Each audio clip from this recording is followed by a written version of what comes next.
వేల హెక్టార్లలో మడ అడవులను సంరక్షించడం ద్వారా దేశంలో 2వ స్థానాన్ని సాధించాం. గ్రేట్ గ్రీన్ వాల్ ద్వారా తీర ప్రాంతాల రక్షణ కూడా చర్యలు చేపట్టాం.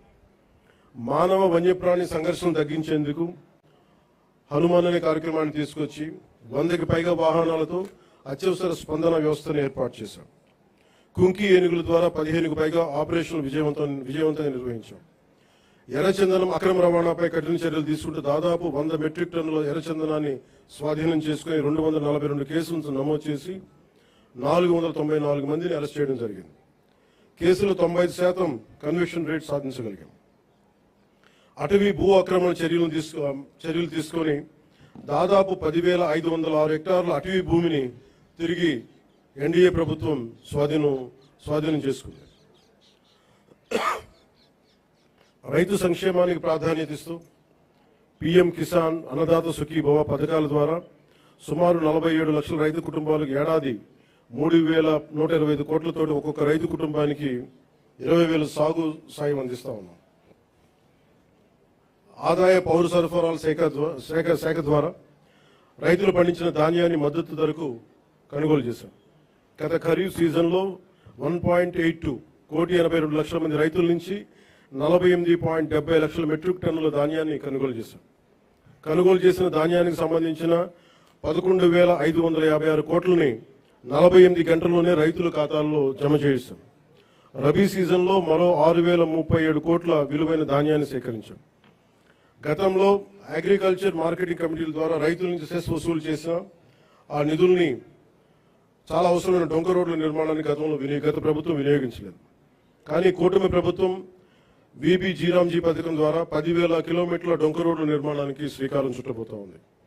అలాగే నేతన్న భరోసా ద్వారా చేనేత కార్మికులకు, మత్స్యకార సేవల పథకం ద్వారా పథకాల ద్వారా మత్స్యకారులకు అండగా నిలుస్తున్నాం. సంక్షేమం ద్వారా ప్రజలకు ఈరోజు భరోసా కల్పిస్తున్నాం. అభివృద్ధి ద్వారా రేపటి అవకాశాలు నిర్మిస్తా ఉన్నాం. గౌరవ ముఖ్యమంత్రి శ్రీ నారా చంద్రబాబు నాయుడు గారి నాయకత్వంలో రాష్ట్ర రాజధాని అమరావతిని అభివృద్ధి చేస్తున్నాం. రాష్ట్రం పెట్టుబడులు ముందుకు వస్తూ ఉన్నాయి. రాష్ట్ర జీవనాడైన పోలవరం కొత్త ప్రాజెక్టుని శరవేగంగా పూర్తి చేసుకుంటా ఉన్నాం. అలాగే ప్రత్యేకించి పిఠాపురం నియోజకవర్గం ప్రజల కోసం దాదాపు 1000 కోట్లతో ఎన్నడూ లేని విధంగా అభివృద్ధి పనులు చేపట్టాం.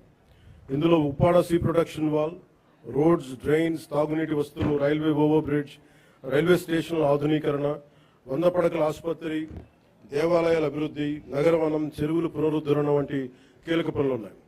పల్లె పండుగ, విబి జీరాంజీ వంటి కార్యక్రమాలతో పిఠాపురం అభివృద్ధికి మరింత వేగంగా తీసుకొచ్చాం. నేటి యువతతోటి మాట్లాడటం అంటే రేపటి భారతదేశంతో మాట్లాడటం. అందుకు మీతోటి కొన్ని మాటలు పంచుకోవాలనుకుంటాం. మీరు కేవలం భారతదేశ భవిష్యత్తు కాదు, భారతదేశపు ప్రస్తుత బలం కూడా. ఈ రోజున సమాచారం మనకి క్షణాల్లో చేరుతా ఉంది. But speed is not truth. ఏదైనా నమ్మే ముందు ఆలోచించండి, అనుసరించే ముందు ప్రశ్నించండి, నిర్ణయం తీసుకునే ముందు పరిశీలించండి. మన రాజ్యాంగ ప్రాథమిక విధుల్లో article 51 clause A sub clause H కూడా ప్రతి పౌరుడు శాస్త్రీయ మానవతా పరిశీలన సంస్కరణ దృక్పథాలను, scientific temper, humanism, enquiry and reforms పెంపొందించుకోవాలని చాటి చెప్తా ఉంటుంది. మనందరికీ మన అభిప్రాయాన్ని స్వేచ్ఛగా వ్యక్తం చేసే హక్కు ఉంది. అది మన ప్రజాస్వామ్యానికి చాలా గొప్ప బలం. కానీ ఆ స్వేచ్ఛని ఇతరులను దూషించడానికి, తప్పుడు సమాచారం వ్యాప్తి చేయడానికి ఉపయోగించకూడదు. Before sharing, verify data. Before criticizing, know the facts. Before abusing, remember your responsibility. బలమైన ప్రజాస్వామ్యానికి మనకు కావాల్సింది బ్లైండ్ ఫాలోవర్స్ కాదు, ఇన్ఫార్మ్డ్ సిటిజన్స్ చాలా అవసరం. మీ చేతుల్లో మొబైల్ ఉంది, టెక్నాలజీ ఉంది, ఇన్ఫర్మేషన్ ఉంది, ఓటు ఉంది, టాలెంట్ ఉంది. కానీ అన్నిటికంటే ముఖ్యంగా మీ చేతిలో మీ భవిష్యత్తు ఉంది, దేశ భవిష్యత్తు ఉంది. ప్రతి తరం తన కాలానికి ఒక బాధ్యతని మోస్తుంది. స్వాతంత్ర ఉద్యమంలో ఒక భగత్ సింగ్, చంద్రశేఖర్ ఆజాద్, నేతాజీ వంటి యువకుల స్ఫూర్తితోటి ఆ రోజున దేశం కోసం త్యాగాలు చేశారు. స్వాతంత్రం వచ్చిన తర్వాత తరాలు దేశ నిర్మాణానికి పునాదులు వేశాయి. ఇప్పుడు ఆ జాతీయ నిర్మాణపు జ్యోతిని ముందుకు తీసుకువెళ్లాల్సిన అవసరం మన యువతది. మీరు ఈ దేశపు యువతది.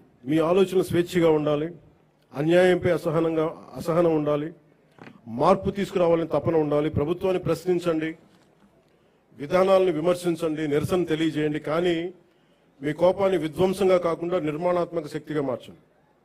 పోరాడే సమస్యలు నిజమైనవే కావచ్చు, కానీ వాటిని ఎవరు ఏ దిశలోకి తీసుకువెళ్తున్నారనేది ఆలోచించాలి. వ్యవస్థలో తప్పుంటే వ్యవస్థని ధ్వంసం చేయడం కాదు, వ్యవస్థని సరిచేయడం అంటే మనకు లక్ష్యం కావాలి. నేను కూడా ప్రజా సమస్యల కోసం అనేక ఉద్యమాలు చేశాను. కానీ ఎక్కడా కూడా ప్రజల ఆస్తుల్ని ధ్వంసం చేయడం కానీ, హింసకి దారి తీయడం కానీ, సమాజాన్ని విభజించడం ఎప్పుడు మార్పుకి మార్గం కాదనే ఆలోచన ఎప్పుడు దృష్టిలో పెట్టుకొని ఉద్యమాలు చేశాం. భారతదేశానికి ప్రతిభ కొరవలేదు, అవకాశాలు కావాలి. అవకాశాలను సృష్టించే సమయం ఇది. ప్రపంచంలోని పెద్ద సంస్థలకి నాయకత్వం వహిస్తున్న భారతీయుల నుంచి, అంతరిక్షం నుంచి డిజిటల్ టెక్నాలజీ వరకు, భారత్ సాధిస్తున్న విజయాల వరకు మన సామర్థ్యాన్ని చాటి చెప్పడం, సామర్థ్యానికి ప్రపంచమే సాక్ష్యం.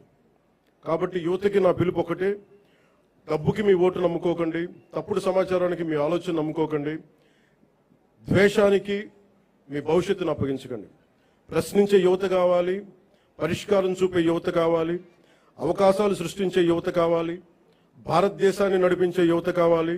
ఈ తరం చేతిలో ఉన్న జ్యోతి యువత. వచ్చే తరానికి మరింత ప్రకాశవంతమైన భారతదేశంగా మీ చేతిలో ఉండాలని మనస్ఫూర్తిగా కోరుకుంటూ సెలవు తీసుకున్నాను. జై Hind. Thank you very much, sir. Now second in command,